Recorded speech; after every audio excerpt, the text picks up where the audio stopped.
اعوذ باللہ من الشیطان الرجیم، بسم اللہ الرحمن الرحیم۔ آج کی میری جو ویڈیو ہے اس کا موضوع ہے ربائی۔ ربائی لفظ ربا سے نکلا ہے جس کے معنی ہے چار چار، یعنی اس کا جو لفظی معنی ہے وہ چار چار کے ہیں۔ ربائی ایسی نظم کو کہتے ہیں کہ جس کے فقط چار مصرے ہوتے ہیں۔ حیت کے لحاظ سے اس کا پہلا، دوسرا اور چوتھا مصرع ہم قافیہ و ہم ردیف ہوتے ہیں، تو یہ حیتی لحاظ سے اس کی تعریف ہے، یعنی یہ فقط چار مصروں پر مشتمل صنف نظم ہے۔ یاد رکھیں اس میں موضوع کی کوئی قید نہیں، بہت سارے موضوعات پر رباعیاں لکھی گئی ہیں، البتہ صوفیانہ اور اخلاقی مضامین زیادہ مشہور ہیں۔ کلاسیکی دور سے لے کر جدید دور شاعری تک ربائی جو ہے وہ ایک ہی بحر میں لکھی جاتی رہی ہے۔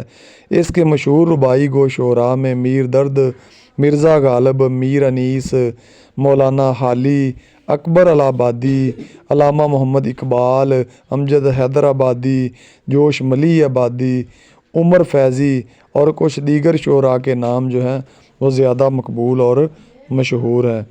میر انیس جو ہے وہ مشہور ربائی گو شاعر ہیں۔ ان کی مشہور ربائی ہے: گلشن میں صبا کو جستجو تیری ہے، بلبل کی زباں پہ گفتگو تیری ہے، ہر رنگ میں جلوہ ہے تیری قدرت کا، جس پھول کو سونگھتا ہوں بو تیری ہے۔ اس ربائی میں جو سرخ الفاظ ہیں وہ قافیے ہیں: جستجو، گفتگو اور بو، جبکہ تیری ہے لفظ جو ہے یہ اس میں ردیف استعمال ہوا ہے۔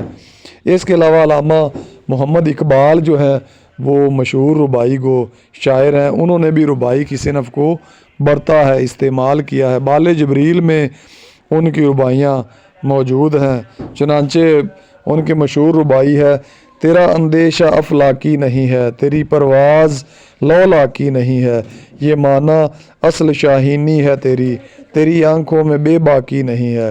تو دیکھیں اس میں جو الفاظ ہیں افلاکی، لولاکی اور بے باکی یہ قافیے ہیں، جبکہ نہیں ہے لفظ ردیف استعمال ہوا ہے۔ اسی طرح ان کی ایک اور ربائی ہے: مکانی ہوں کہ آزاد مکاں ہوں، جہاں بھی ہوں کہ خود سارا جہاں ہوں، وہ اپنی لا مکانی میں رہیں مست، مجھے اتنا بتا دیں میں کہاں ہوں۔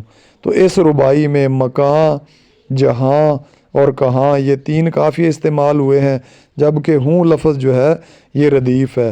اور یہ دیکھیں کہ اس میں پہلے، دوسرے اور چوتھے مصرے میں ہی قافیے اور ردیف کا استعمال کیا گیا ہے، تیسرا مصرع جو ہے وہ جدا گانا ہے۔ تو یہ ربائی کا مختصر تعارف ہے۔ السلام علیکم ورحمۃ اللہ۔